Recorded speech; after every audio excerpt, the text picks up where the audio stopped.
Olá pessoal, tudo bem com vocês? Eu me chamo Marcos Queiroz, para quem não me conhece, e hoje o vídeo vai ser para uma resenha de um livro que talvez muitos não saibam nem da existência dele, porque a divulgação não foi muito boa, que é esse, O Caminho Esotérico do Tarô, de uma autora consagrada, né? E aos poucos eu acho que a editora Pensamento vai estar lançando livros dela, que ainda não tem língua portuguesa, que é Raquel Pollack. Ela é autora de livros como esse que eu vou mostrar aqui, mas antes deixa eu dizer o subtítulo: Uma jornada através dos mistérios ocultos dos 78 arcanos para o despertar espiritual. Ainda tem alguma itemização aqui que diz: mitos sobre sua origem, cabala, I Ching, mitologia, símbolos, contos antigos e modernos. Bom, ela é autora também desses dois livros aqui que nós já fizemos resenha aqui no canal, que é 78 Graus de Sabedoria, que já foi lançado anteriormente pela Pensamento em 2 volumes, e até originalmente ele era em 2 volumes. Um foi lançado em um ano, outro em outro ano, e depois a Pensamento resolveu reunir, né, em um livro só, e é um dos livros mais, digamos assim, consagrados e aceitos e considerados assim importantes para as pessoas que vão estudar tarô, que vão aprender tarô e que querem trabalhar com tarô também, certo?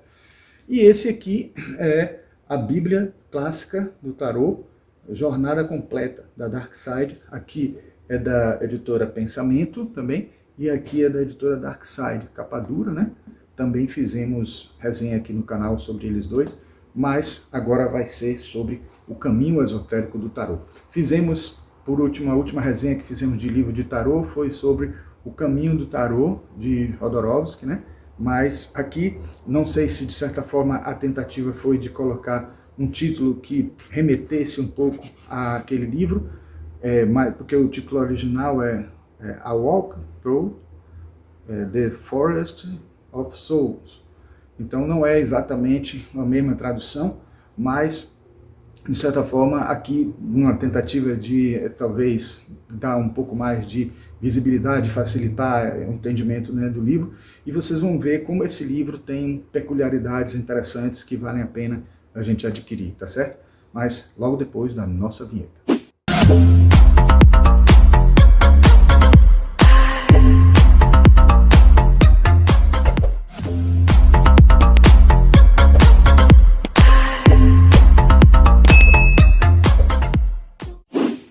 Bom, esse livro ele é um livro diferente dos outros dois que a gente mostrou na introdução, porque ele não pretende mais fazer aquilo que todos os livros fazem em geral, que é falar de cada arcano, falar o significado dos arcanos, mostrar as tiragens, mostrar como elas funcionam e tal. Esse é um livro que tem uma pretensão de trazer informações que expandem o conhecimento do tarô.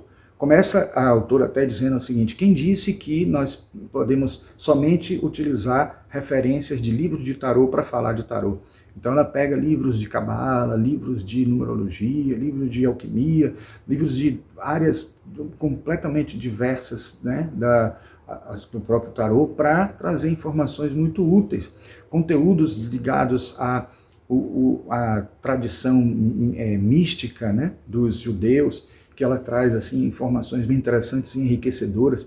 Então, assim, ela utiliza sempre alguns tarôs mais famosos, e o que ela mais utiliza, inclusive, é o Shine Tribe Tarot, que é o tarô dela, né, que ela fez desenhada com o punho dela mesma. Ela não é desenhista, ela até é autora de textos ligados a histórias em quadrinhos.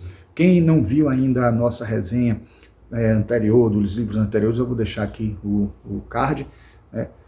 E aí eu falo um pouco da experiência dela com as histórias em quadrinhos, com roteirização e tudo. Geralmente, apesar dela ter envolvimento com quadrinhos, ela não desenha, então o desenho dela não é assim um desenho trabalhado, amadurecido, etc., mas ela consegue expressar, mesmo num design mais assim infantil, um design assim como se fosse criança, mas ou então, vamos dizer assim, primitivista, né? Tentando expressar um pouco da essência dos simbolismos que trazem aí, que estão presentes.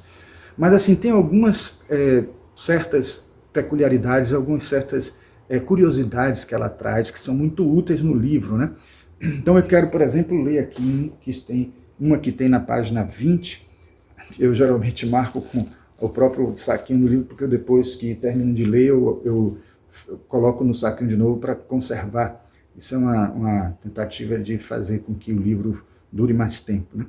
Então aqui tem uma coisa que me atraiu bastante a atenção, que ela diz o seguinte: ao contrário de um livro, as páginas do tarô não estão fixas. Elas podem ser numeradas e organizadas em grupos, os arcanos maiores nomeados e numerados, e os 4 naipes dos arcanos menores, mas a qualquer momento podemos embaralhá-las e obter um deck totalmente novo. Isso eu achei interessante porque, apesar de óbvio, apesar de uma coisa que todo mundo sabe, mas é interessante a gente perceber que o que tem de menos importante no tarô, mesmo que a gente possa utilizar ele numa trajetória de jornada, numa trajetória de autoconhecimento, o que tem de menos importante é justamente a sua sequência numérica. Porque a gente... É por isso que, assim, não há como se discutir muito aquela questão da mudança que Edward Waite fez entre justiça e a força, porque, de certa forma, ele tentou seguir um pouco uma linha de pensamento, uma forma de pensar que era discordante de muitas outras pessoas, mas, apesar disso, muita gente aceitou, e isso não é problema nenhum, porque a gente pode entender a jornada, né, com diferentes sequências, né? Na nossa própria vida, a gente não tem uma situação linear na sequência que o próprio tarô traz. Dependendo de como a gente interprete, ela pode ser mais rígida ou menos rígida de acordo com o próprio processo de amadurecimento humano ou o processo de individuação, se a gente utilizar a linguagem junguiana. Mas o que é importante é entender que essas cartas, por mais que tenham significados sequenciais, elas podem ser dispostas de maneiras diferentes quando a gente faz a nossa tiragem, e nessa disposição a gente acaba tendo resultados e informações importantes para essa linguagem que a gente vai ter no final, certo? Uma coisa que ela fala também que eu achei muito interessante, né? Não vai dar para a gente falar todas as coisas interessantes, mas eu vou dizer só aquelas que me marcaram, então por isso que eu estou lembrando para poder dizer a vocês, é que ela divide as artes divinatórias em 2 grandes grupos. Ela fala que existem as divinações fixas e as divinações aleatórias. E ela diz que o tarô está entre as divinações aleatórias, por isso que a gente tem que deixar o mais aleatório possível o processo, não tornar ele rígido, não criar nenhum mecanismo que enrijeça esse processo de tiragem, e nem tampouco de interpretação, porque os simbolismos estão presentes, mas eles também têm que ter a flexibilidade necessária para expandirem de acordo com o que está sendo lido, de acordo com a vivência, a situação específica para a qual a carta está sendo lida ali, certo? E também tem as divinações fixas, em que ela, né, bom, nas divinações aleatórias, ela ainda cita o I Ching, o Ifá, que é uma forma, né, das raízes africanas que tem, né, que deu origem aos búzios e também tem ligação com runas, etc. Mas assim, ela fala que esses são processos que o máximo de aleatoriedade que tiver, melhor. E as divinações fixas que ela cita a astrologia, ela cita a quiromancia e também a frenologia, né? São coisas que, assim, a gente percebe que podem ser interpretadas de forma diferente por diferentes autores, mas elas têm um resultado fixo. Em outras palavras, assim, se a gente for olhar o mapa astral de uma pessoa, ele não vai mudar de um dia para o outro. Agora, a gente tem que entender também que, mesmo uma revolução solar para daqui a 3 anos, ou uma progressão que eu faça para um dia tal no futuro, ela vai ser aquela que a gente já tem nas efemérides, não vai mudar. Então a gente pode até fazer uma interpretação e ela ser equivocada porque a gente entendeu mal os simbolismos, mas a realidade está ali retratada de alguma forma. Aí você diz assim, mas isso é fatalidade e tal? Não é fatalidade, mas são as energias que estão presentes dentro dessa circulação dos caminhos e tudo mais. E se a gente entender que não existe passado, presente e futuro, porque o tempo é uma ilusão, de certa maneira as coisas já aconteceram e a gente pode até antever, e o que muda só é o grau de percepção que a gente tem sobre essa realidade, sobre essa questão temporal, né? E por isso que nos é difícil chegar a uma, digamos assim, uma visão, um vislumbre de algo que está mais acima, porque não faz parte da nossa experiência. Nós temos que vivenciar mesmo nosso livre-arbítrio, nós temos que vivenciar as coisas que acontecem aqui na Terra, e o tarô, de certa forma, ajuda a gente ter esses conhecimentos do dia a dia, essas informações que vão nos ajudar a uma compreensão maior. É curioso que tem uma passagem também em um dos capítulos do livro que ela fala, inclusive, que o tarô pode nos ajudar até às perguntas que nós vamos fazer. Se nós temos um consulente que está em dúvida sobre o que perguntar diante de uma situação, ela até às vezes faz uma tiragem inicial que é para ajudar até saber o direcionamento que vai tomar a consulta, né? E isso é bem enriquecedor, bem interessante também saber que houve esse momento em que ela conseguiu essa experiência de saber algo a mais que pode ajudar a gente na trajetória, sem a gente ter que vivenciar tudo isso também que ela vivenciou. E outra coisa que ela diz na rebarba disso que eu falei agora, é que podem e devem existir também tiragens específicas para uma situação. Então, às vezes, você vai olhar lá, como eu já falei aqui, fiz um vídeo aqui já sobre 200 tiragens, né, um livro de Ney Naif e de outros 2 autores, mas apesar de ter tantas tiragens, né, e tiragens que podem ser escolhidas de acordo com a conveniência, com a situação, com a necessidade, a pessoa pode criar a sua própria, que não está entre nenhuma das que são clássicas, não tem problema nenhum, desde que você tenha uma convicção do que é que cada posição significa, e isso ajuda, de certa forma, o seu inconsciente a trabalhar em cima disso, ou o seu eu superior, ou, digamos, todos aqueles que estariam ajudando, os seres que estariam ajudando nessa leitura, também estariam presentes, participando dessa coisa, fazendo com que os resultados sejam ainda mais proveitosos. Mas também pode se criar uma tiragem específica para uma leitura e em função da pessoa, em função da característica da pessoa para quem você está lendo, em função da característica do que está acontecendo, que está sendo pedido, que está sendo solicitado. Então isso é também muito enriquecedor, eu gostei muito dessa dica dela, apesar de muita gente não gostar da palavra dica, né, mas desse ensinamento, desse fruto da experiência que a pessoa traz, porque, na verdade, a gente que é arquiteto não gosta de dica muito porque parece que está menosprezando toda a experiência do profissional quando ele somente diz uma coisa lá que deveria ser feito sem, talvez, ver a situação específica, né? E realmente dica é uma coisa muito genérica. O ideal é que a gente veja cada caso, porque cada caso é uma situação diferente, e isso vale para qualquer área, qualquer profissão.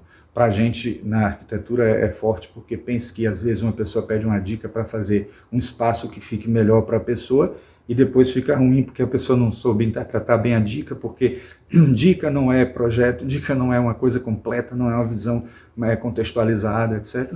E isso vale também para quando a gente está trabalhando com informações que vão se referir ao que a pessoa deve fazer na sua vida. Então pode transformar a vida da pessoa. Então, de repente, uma palavrazinha-chave só vai definir tudo. Então é por isso que a gente tem que entender que tudo isso são gatilhos para coisas muito maiores que podem existir, e num processo de entendimento, de relação de um consulente com de uma pessoa que está querendo consultar o tarô e alguém que está lendo para ela, isso pode fazer uma diferença muito grande, a experiência, a forma como a pessoa vai falar, a forma humanizada e a forma que deve ser trabalhado o conteúdo para que aquele conteúdo seja realmente útil e não acabe de destruir a vida da pessoa, de certa forma.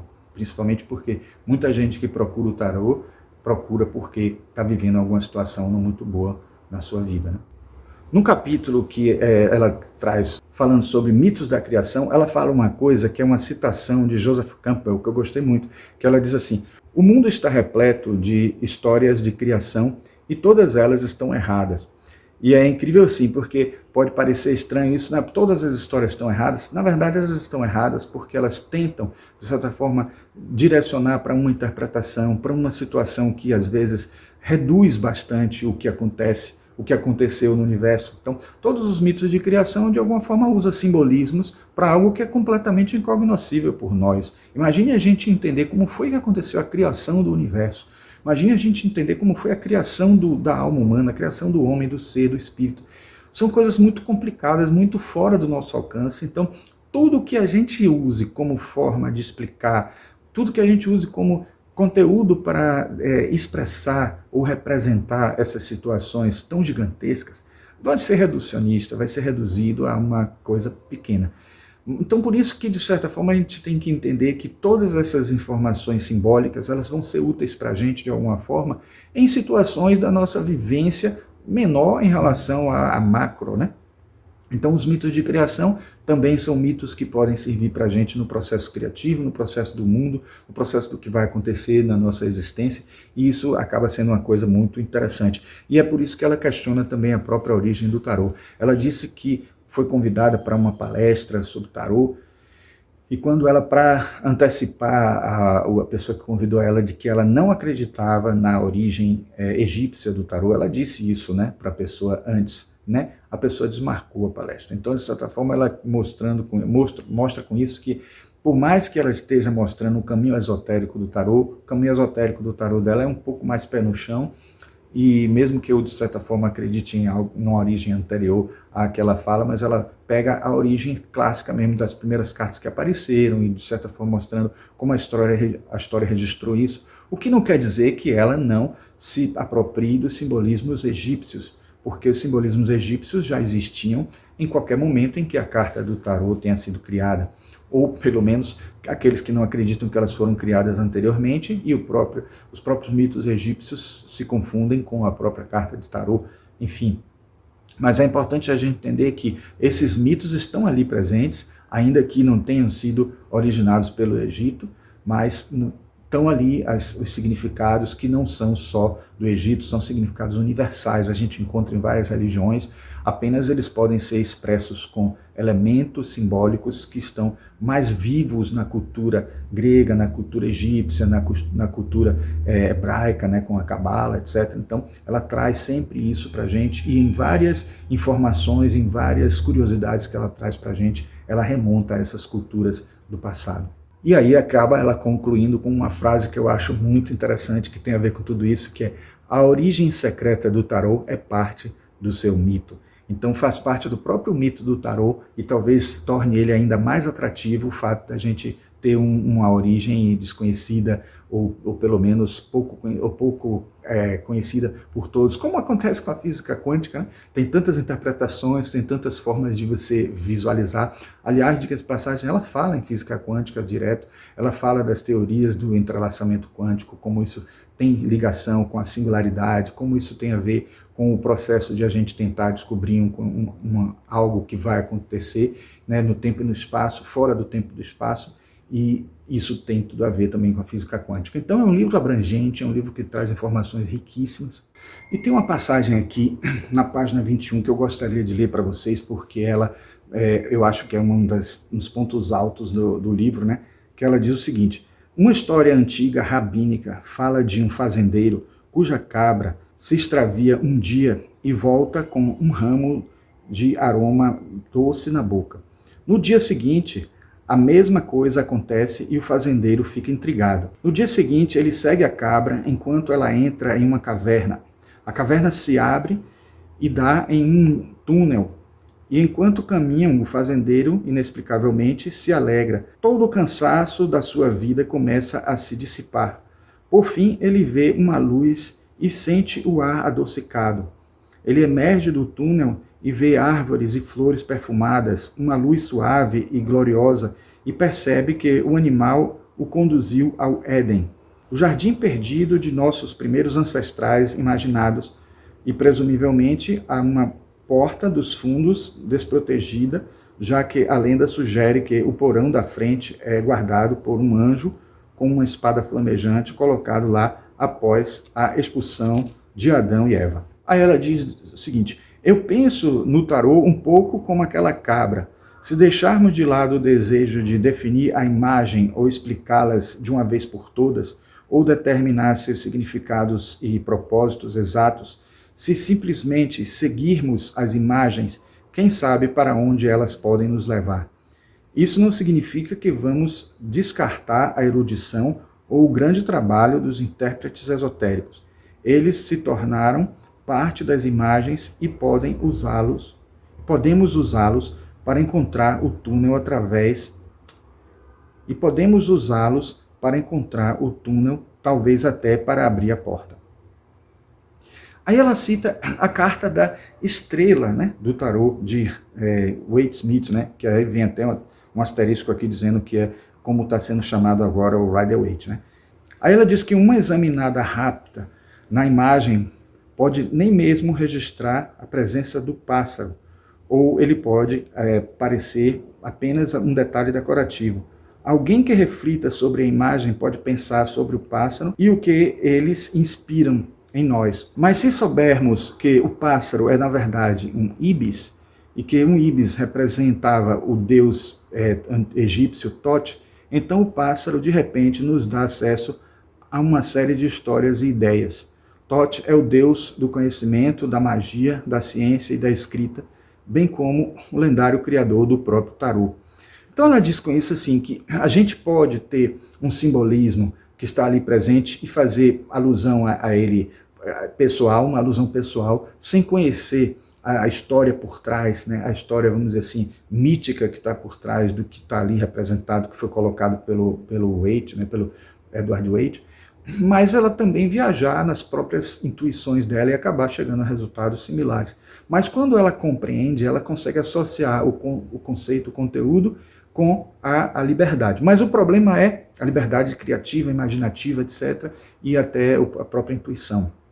Mas o que ela quer dizer, de certa maneira, né, mais enfaticamente, é que é importante também a gente dar uma margem para que toda essa sabedoria presente nos símbolos seja em algum momento deixada de lado um pouco, não esquecida completamente, para que a gente possa deixar a mente livre para as intuições. É um pouco o que acontece com Jung, né? Jung fala isso o tempo inteiro na interpretação dos sonhos.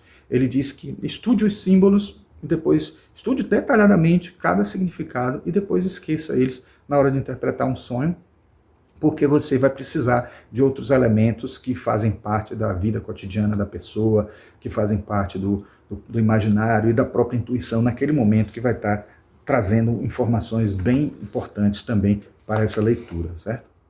Uma coisa muito interessante que ela fala também é que ela disse que hoje os tarôs estão assim muito variados em suas formas, em suas estruturas, e muita gente pode até questionar isso e dizer assim, poxa, mas com tantas variações já fugiu a essência e tal. Ela diz não, que todas as versões são todas elas importantes, todas elas têm os seus mitos, têm os seus símbolos, e o que é importante é a pessoa sentir afinidade com aquelas cartas.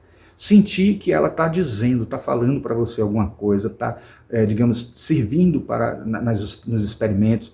Tem pessoas que utilizam cartas, decks diferentes para diferentes situações, e às vezes usam mais de uma em uma mesma leitura. Enfim, isso é importante que cada um busque por si mesmo, porque, de certa forma, é uma lição que muitos já sabem, mas ela ressalta bem nesse livro aqui.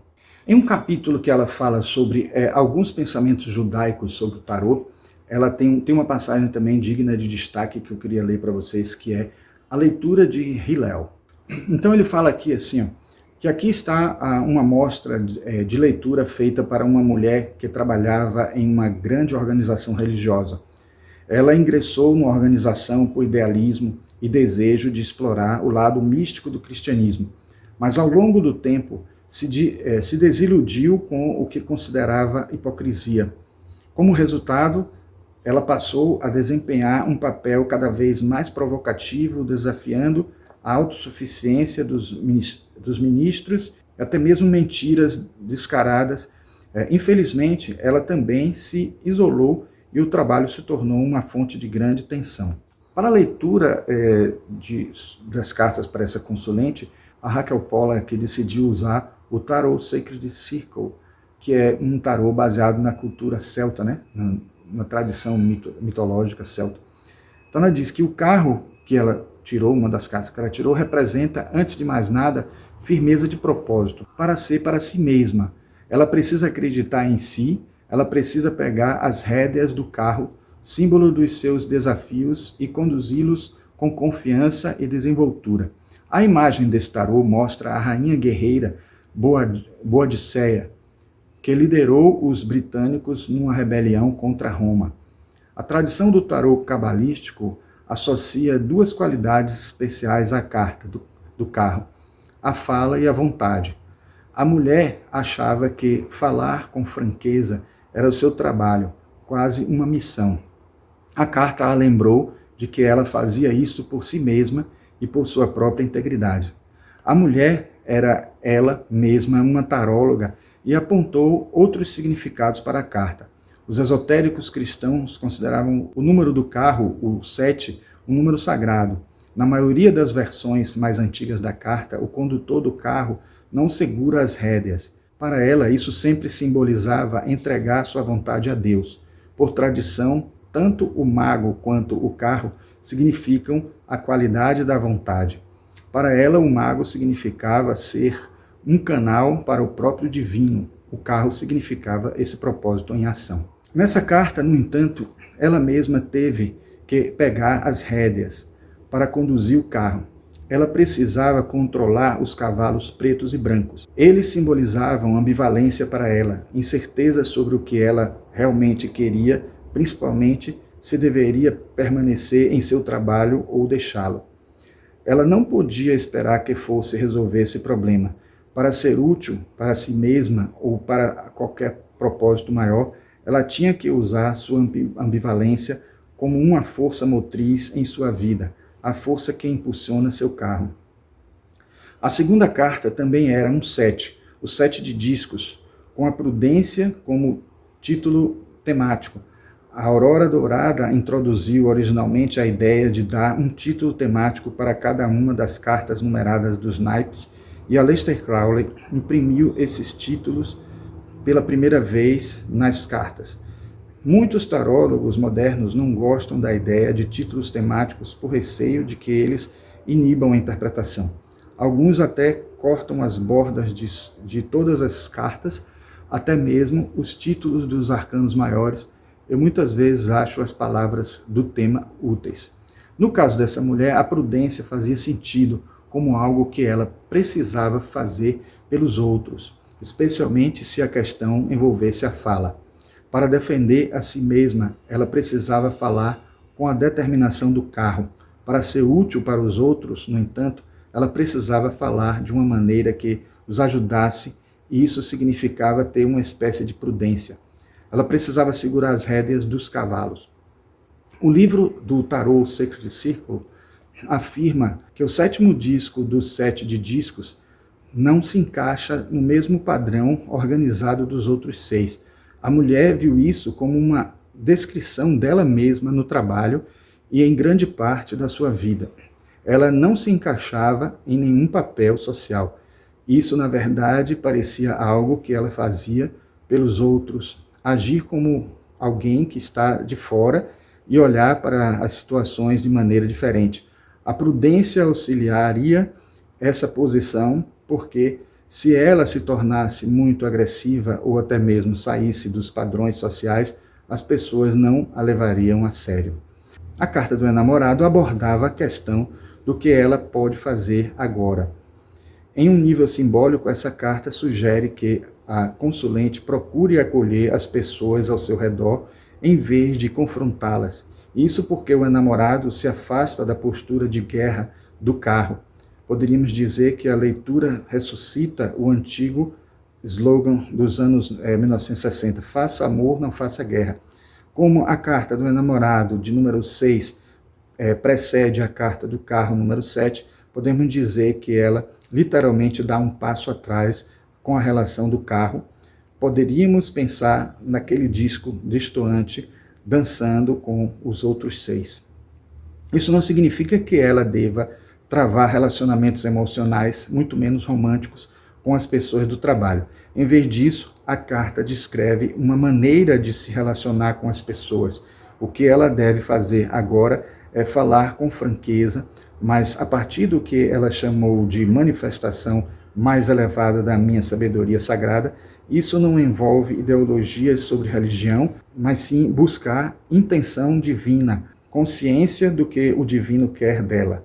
Ela apontou que a árvore da vida cabalística, a sexta Sefira Tiferet, esplendor em hebraico, harmoniza e mantém coesa toda a árvore.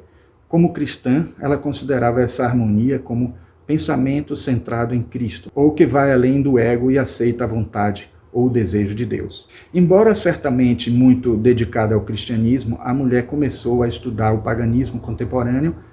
Ela gostava do espírito lúdico e sensual dessa religião, da sua devoção à vida. Essas qualidades apareceram na carta do enamorado do tarô Sacred Circle, enquanto o carro é tempestuoso e o 7 de disco é sombrio, o enamorado é luminoso e alegre. Ela disse que isso a lembrou de se divertir, de aproveitar a vida. Ela chamou isso de um toque divino mais leve. Então, assim, só para dar uma ideia para vocês, quais são os estilos das coisas que a gente encontra nesse livro, curiosidades interessantes. Aqui vocês podem ver, por exemplo, as outras cartas dos discos, né? Todas elas, mesmo não seguindo uma ordem geométrica assim tão rígida, elas acabam tendo uma forma, né? Uma forma definida, clara, uma forma assim bem, digamos assim, harmônica de alguma forma. E o 7, por conta desse número que está fora, né? Os 6, né? Os 6 discozinhos certinhos, bonitinhos, e o 7 isolado, separado, ele acaba dando essa conotação e acaba a gente, muitas vezes, não interpretando coisas, né? Como essa dentro da geometria da carta, se a gente não tiver um aprendizado, não concluir a partir de ensinamentos que trazem a gente, né, uma elucidação sobre isso, nos dão luz para essas questões que às vezes estão nas cartas e a gente não percebe, certo? Bom, vamos agora dar uma olhadinha no livro, né, rapidamente. Vamos lá então vamos ver o livro todo, né, por dentro. Vocês terem uma ideia melhor.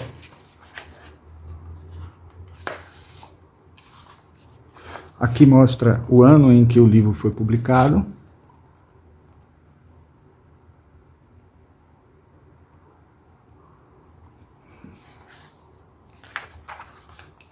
Nós temos aqui o nosso sumário, né?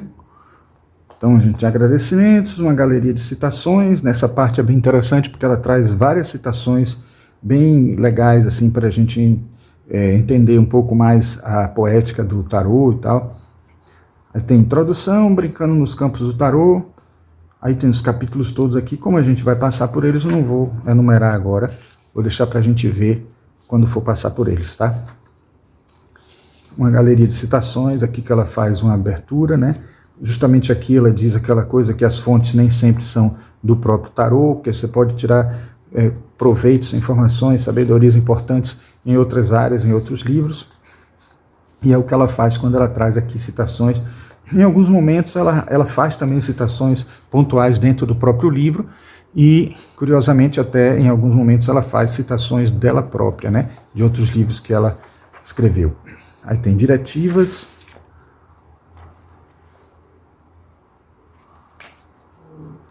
Brincando nos campos do tarô, que é a parte introdutória.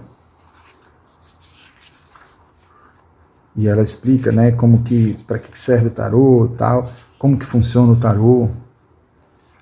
Os mitos de origem, aquele capítulo 1, mitos de origem, né?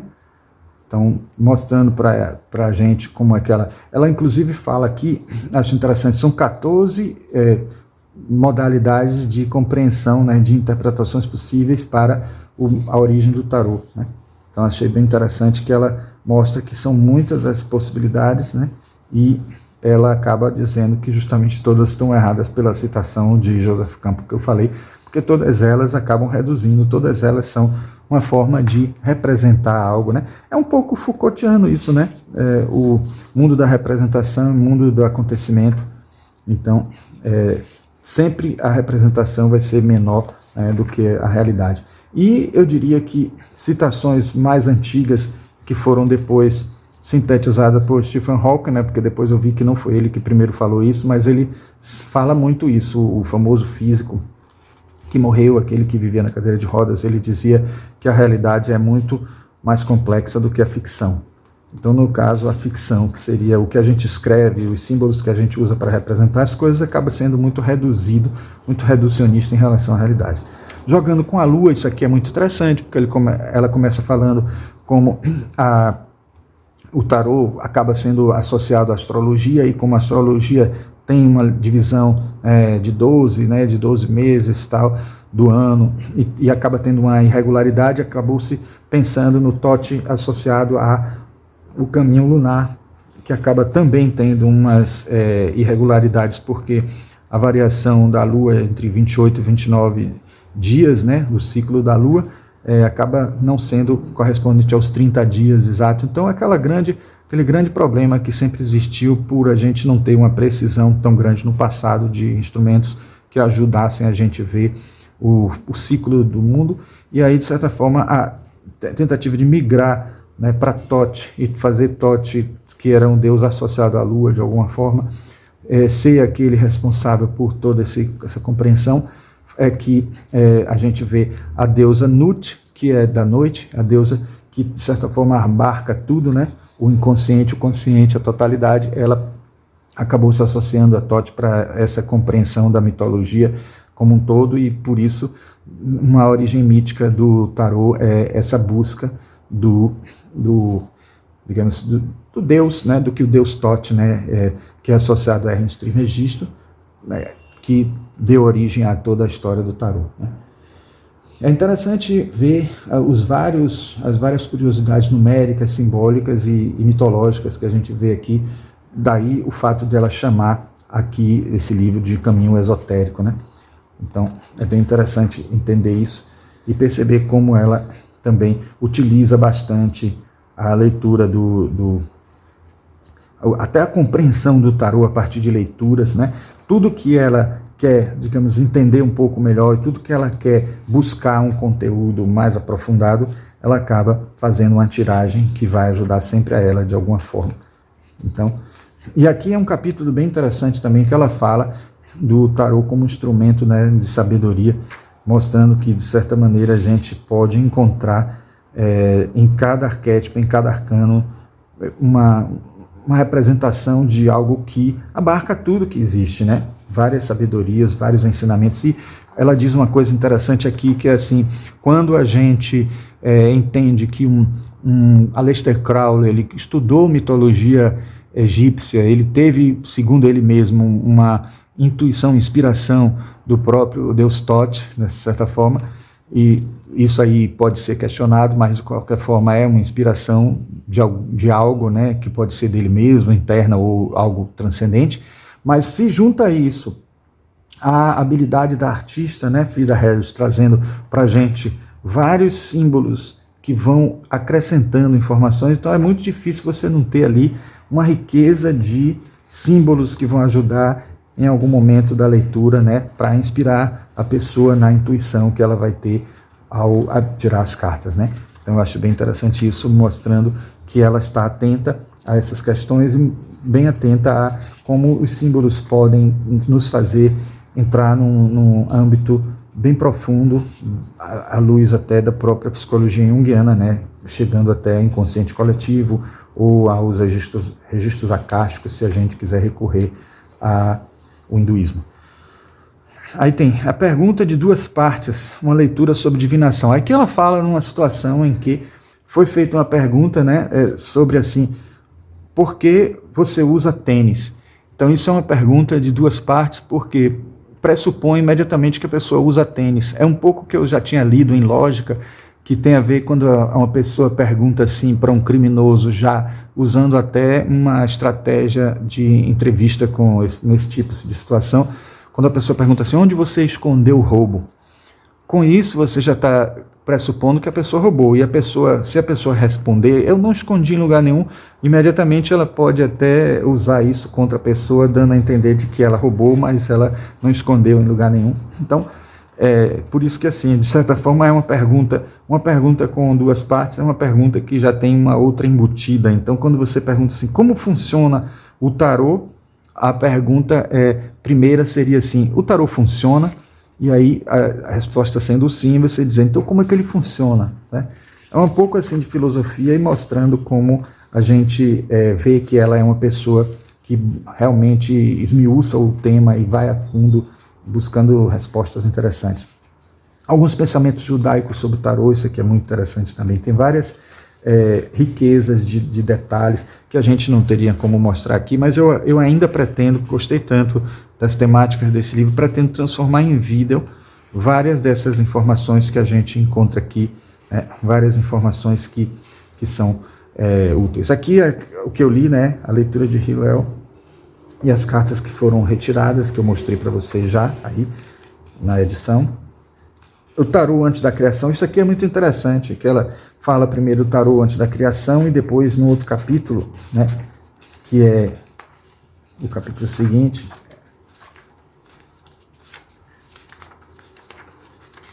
que é a leitura de Deus. Ela diz que como seria a consulta do tarô, né, para... deixa eu ler aqui para ficar mais fiel. Se o Criador consultasse o tarô para criar o cosmos, quais seriam as cartas dessa tiragem? Podemos dizer ao tarô, mostre-nos a leitura de Deus para criar o mundo? Obviamente, a pergunta é fantasiosa, até mesmo absurda, mas há um paralelo interessante, novamente, ao irmão chinês do tarô, o I Ching. Aí vai. Então ela vai fazendo essas viagens bem interessantes. Então o livro ele acaba tendo essa, digamos assim, ampliação de conteúdos, contextualizando e ampliando e trazendo para a gente uma riqueza de simbolismos e também sendo motes para a cultura esotérica da própria Raquel Pollack se manifestar, né? Aqui ela faz a mesma coisa para a ressurreição, numa das Páscoas ela faz uma leitura de tarô a respeito da Páscoa, né? Então acaba trazendo para a gente também informações bem legais, né, em relação à cultura cristã e tal. Alguns pensamentos cabalísticos e oníricos sobre o tarô. Então também trazendo enriquecimentos para a gente, né? Torne-se um leitor. Isso aqui é interessante para aguçar aquela questão que a gente falou, né, de que a pessoa deve ler, e depois não ficar preso, né, de certa forma, aquelas informações, deixar a leitura do tarô também falar, não só leituras de conceitos, de simbolismo, de associações simbólicas. E aqui ela dá bastante exemplos disso, de como isso vai ser importante. Estou passando página por página. Quem quiser pode adiantar aí. A mulher com o camelo. Então isso é interessante também porque ele fala a respeito da presença desse camelo aqui da carta de Aleister Crowley, né?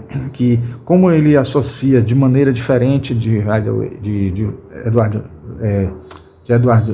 Waite, ele associa, né, as letras hebraicas de maneira diferente porque o Aleister Crowley começa com o louco, enquanto que o Edward Waite começa com o mago, como sendo o Começando com o louco, então você vai acabar tendo a sacerdotisa como a letra Gimel, que corresponde a camelo. Aí uma pessoa poderia perguntar assim, mas por que o camelo tem a ver com a sacerdotisa, já que o camelo está sempre associado dentro da cultura hebraica ao conhecimento, à expressão, à comunicação, etc.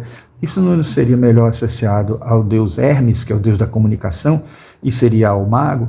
Justamente daí fica essa confusão, esse conflito. Mas quando se vai recorrer à origem do camelo como símbolo, na hebraico, o camelo ele reserva água, né, dentro do seu lombada, sua lombada, né, do sua corcunda. Então aquela água guardada ali para ele continuar a trajetória sem precisar dessa água, é como se fosse a sabedoria, um ensinamento oculto, guardado e de certa forma não revelado totalmente, que está associado à sacerdotisa. Então esse é um simbolismo bem interessante que ela explora aqui e traz informações cabalísticas ainda mais ricas sobre isso. Então eu acho que é bem legal fazer enriquecer o conhecimento da gente com essas informações, né? Abrindo o coração, uma jornada através de um abismo. Então ela fala também de símbolos bem interessantes, né, presentes nas várias cartas, né, a mulher com a balança. Então assim, são muitas as informações que não daria tempo da gente aprofundar aqui, né, senão o vídeo que já não está curto ficaria mais longo ainda, né? E sempre com ilustrações, ainda que ilustrações não só de tarô, mas de alquimia também, né? Você vai vendo que são ilustrações em preto e branco, mas elas ajudam bastante a gente a entender. Quem quiser ver a ilustração colorida, vai na internet e busca, porque todas elas estão fáceis de se conseguir pela internet. Hoje em dia é muito fácil isso. E um pequeno salto até o lugar do louco. Ela fala justamente a questão de como o louco viaja dentro do processo todo, né, de caminhada, né, da jornada. Então, que ela chama jornada do louco, ela prefere do que a jornada do herói. E aí, nesse caso, ela descreve isso aqui de uma maneira bem interessante e vale a pena realmente todos lerem, né? E aí a gente tem o capítulo Um Jogo Final, Arcanos Maiores Alternativos, né? E aí a gente finaliza com essa. Aí eu queria mostrar, claro, bastante isso aqui, que ele mostra o Ibis com as cartas na mão, né? Isso aqui não é uma imagem oficial antiga, óbvio, né? Mas é uma tentativa dela mostrar a ligação que tem o deus Thoth, né? Que é representado por uma ave Ibis, né? Dentro desse processo. Aí tem o agradecimento pelos tarôs que ela citou, né? As empresas que produziram. Leituras recomendadas aqui, né? Bem interessante, alguns livros eu nem conhecia e ela traz muito. E aqui uma breve biografia dela, né? Que a gente encontra fácil na internet, certo? Então é isso. Bom, pessoal, era isso que nós tínhamos a dizer sobre esse livro fantástico, que é O Caminho Esotérico do Tarô, um livro imperdível.